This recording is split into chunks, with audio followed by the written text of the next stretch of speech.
Pag natulog tayo, ganun pa rin kagising natin, nandun pa rin yung ating mga obligasyon, yung ating responsibilidad, yung ating mga problema. Sana, pag nagbabago ng kalendaryo, nawawala na rin yung mga pag-aalala mo, nawawala na rin yung iyong mga takot, yung iyong mga pag-aalala, yung iyong mga problema. This is my beloved Son, listen to him. The Lord be with you. And with your spirit, A reading from the Holy Gospel according to Saint Mark. glory to you, O Lord. This is what John the Baptist proclaimed. One mightier than I is coming after me. I am not worthy to stoop and loosen the tongs of his sandals. I have baptized you with water. He will baptize you with the Holy Spirit. It happened in those days that Jesus came from Nazareth of Galilee and was baptized in the Jordan by John. On coming up out of the water, he saw the heavens being torn open and the Spirit like a dove descending upon him. And a voice came from the heavens, "You are my beloved Son. With you I am well pleased." My dear friends, the good news of our salvation. Praise to you, O Lord Jesus Christ. Good morning po ulit sa inyong lahat. Morning, Father. Merry Christmas po. And Happy New Year. How is your New Year going?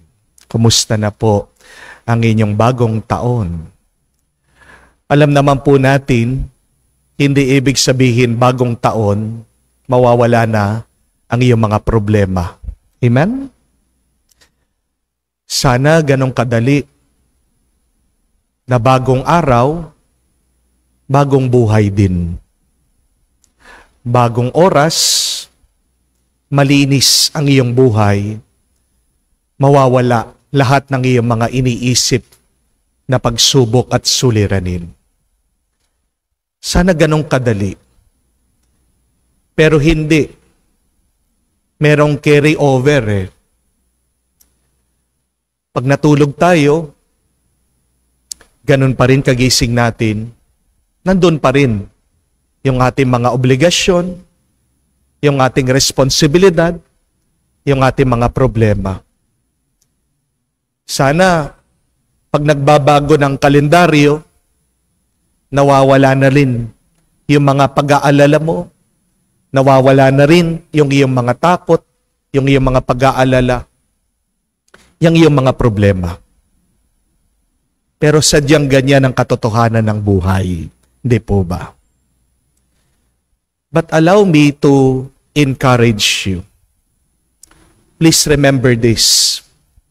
When you have still these problems and challenges in your life, remember this.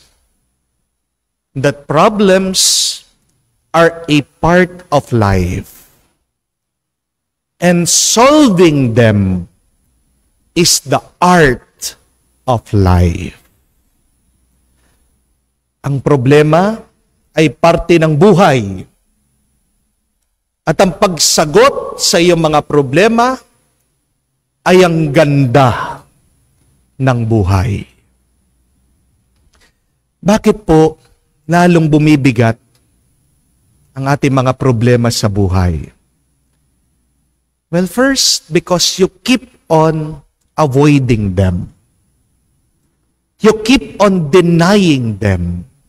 No. Face them. Accept them. Embrace them.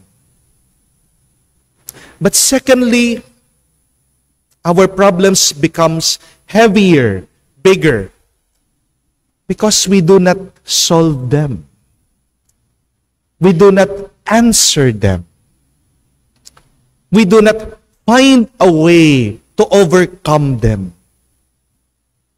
Bago po lumaki ang problema, habang maliit pa lang yan, harapin mo na, sagutin mo na, hanapan mo na ng sagot. At ang ganda ng buhay ay yung pag nalalampasan mo yung mga problema mo. But I think that is the question for all of us How can we find the answers to life's many problems? I tell you, my dear friends, hindi po mauubos ang problema natin Palaging meron. Bata ka, matanda ka, mahirap ka, mayaman ka, maganda ka, may problema ka pa rin. Pag wala kang ganda, mas malaking problema mo. Hindi po ba? Palagi may problema. Pero yan yung tanong saan kaya tayo makakakita ng pinakasagot? Paano natin malalampasan ang mga sunod-sunod, palaging dumadating na problema at suliranin sa ating buhay? Let us go back to this very beautiful reading that we have coming from the first letter of St. John. Memorize this verse that St. John has written to his letter. Ano po ang sabi niya? Beloved, who is the one who conquers the world? But the one who believes that Jesus is the Son of God. Very beautiful. Sino daw ang tao na magtatagumpay, na sasakop sa buhay na ito, kung hindi ang tao na naniniwala na si Jesus ay ang anak ng Diyos? That is the key, my dear friends. It is our faith in Jesus, the Son of God. And I think that we should really ask ourselves, do I believe that Jesus is the Son of God? Do I believe in the hearts of my heart, in the deepest of my heart, do I believe in my mind, with all of my soul, with all of my strength, that there is nothing impossible with God? Be honest with yourself. Do you believe? Or there is still some doubt? Buo ba talagang iyong paniniwala? O meron pa ring pagdududa? Baka lang iniisip mo, pero hindi ka naniniwala. Magkaiba po yun. Baka sinasabi mo lang, pero hindi nararanasan ng iyong kaluluwa. Dahil maaaring iba ang iyong iniisip, sinasabi, sa iyong nararamdaman. Who do you really believe? Where do you put your faith in? Saan ka talaga nagtitiwala? Tanong mo yun. Maging honest ka. At pag nakita mo, pag nasagot mo na talagang hindi buo ang paniniwala mo sa Diyos, then ask for more faith. Because you cannot conquer your problems without a full, strong, and deep faith in Jesus, the Son of God. May napanood po akong interview. Di ko alam kung napanood nyo din. Kay Boy Abunda. Ini-interview po niya si Alessandra De Rossi. May napakaganda siyang tanong sa kanya. Sabi ni Boy Abunda, kung makakakita ka ng 1,000 of fireflies na maraming alitap-tap, sabi nila, pag nag-wish ka, magkakatotoo. Ano ang iwi-wish mo? Alam niyo po, very honest. Totoo naman, tapat. yung sagot ni Alessandra De Rossi, yung artista, sabi niya, ako, Kuya Boy, ang iwi-wish ko, maraming pera. Kasi, tumatanda na tayo. Kasi sino ba yung hindi nangangailangan ng maraming pera para yung tambay-tambay ka na lang, wala ka nang ginagawa? O nga naman po, no? Kung bubuksan yung puso mo, anong makikita ng Diyos? Ano talaga yung gusto mo? Let us be honest. At marami sa atin, marami po sa inyo, palagi nagpapadasal. Yan yung isang malaking problema, palagi hinihingi. Pera, para wala na akong iniisip sa aking health, sa aking babayaran, sa aming kakainin, sa aming mga pang-araw-araw na pangangailangan. That is a very honest question. There is no judgment there. But let us also be honest. See? Where do you put your trust in? Sinasabi mo, you trust God. And yet, what do you seek? You trust God. And yet, what do you seek? Naniniwala ako, I trust the Lord. Pero yan yung palagi mong hinahanap, pera. Baka nakalimutan na natin ang salita ni Jesus.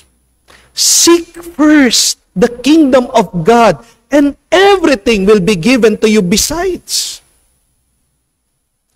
Unahin mo lang palagi ang Diyos.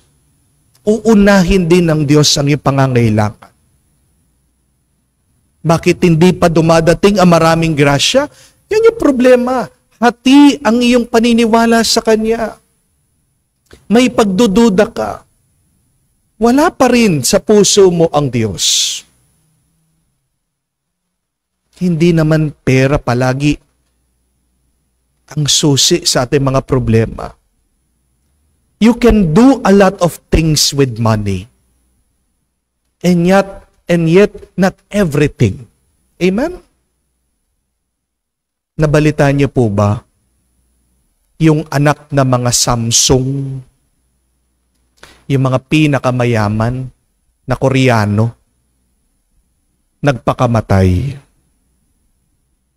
Pag sinabi mo daw Samsung sa ibang bansa, sila na yung pagmamay-ari, sila yung may-ari ng lahat. Building, maraming lupain, maraming pera, maraming sasakyan. Everything. They are very powerful. But see, nandun na lahat dun sa anak nila. Limpak-limpak na pera. Lahat na magagawa niya, lahat ng gusto niya. Magagawa niya. Pero bakit nagpakamatay? Because it is not money that conquers the world. It is not money that solves the problem. Until when will we understand that? Kumuha po kayo ng dolyar. Makikita nyo sa pera ng mga Amerikano. Buti pa doon pinapaalala sa atin. Ano yung nakasulat? In God we trust. Nasa pera nila yun. Sana sa pera din natin, no? Maisulat yun. In God we trust. Who do you trust? And why should we trust God? Ano pang sabi ni San Juan? Because in God we have life. And John ended his letter by saying that with God, He gives us eternal life. Hindi lang po buhay, pero buhay na magpasawalang hanggan, buhay na puno, buhay na umaapaw. How do we receive that? Please, put your trust, put your whole trust in Jesus, the Son of God. Amen? May dumating po dito, isang OFW, seaman. Kwenta po niya, na-scam siya. Napakasakit. Yung buong buhay mo, nagpapagod ka, nagpapawis ka, nagsasakripisyo, tapos parang bula, isang snap, mawawala. Niloko. Depressed na depressed daw po. May mga panahon na gusto na pong magpakamatay.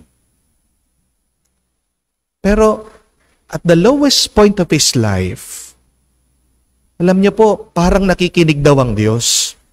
Nagpe-Facebook siya, biglang lumitaw yung aking homily, nakinig siya, and it was like God speaking to him. Nagpapasalamat. See, God understands us. See, God knows what is going on in your life. And God does not want you to stop, to surrender, to give up. Why? Because God loves us. Do you love God? How do we repay that love of God? Just believe in Him. Believe in Him so that you can have happiness. Believe in God so that you can have peace. Believe in God so that you can have life and life eternal. So bawat umaga po and throughout the day, let this be our beautiful prayer to strengthen us, to encourage us, to give us life. Say, Jesus, I trust in you. Kayo nga po, Jesus, I trust in you. As you wake up, pagising mo sa umaga, sabihin mo, Jesus, habang hinahawakan mo yung puso mo para nilalagay mo sa puso mo, sabihin mo, Jesus, I trust in you. May sakit ka, san man yung parte ng iyong katawan na kumikirot, may sakit, hold that, pray, say, Jesus, I trust in you. Kung litong-lito ka, hawakan mo muna yung ulo mo. And then say, Jesus, I trust in you. Asking for enlightenment, Jesus, I trust in you. Walang pera yung wallet mo. Marami kang utang. Sige, hawakan mo yung wallet mo. Sabihin mo, Jesus, I trust in you. At pagkatapos ng araw, wala pa rin kasagutan ang iyong problema. Say that repeatedly, hanggang makatulog ka. Gawin mong pampatulog yan. Yung panalangin na yan, ulit-ulitin mo, Jesus, I trust in you. Do you trust Jesus? Let us pray and hope so that we can overcome our problems. Amen.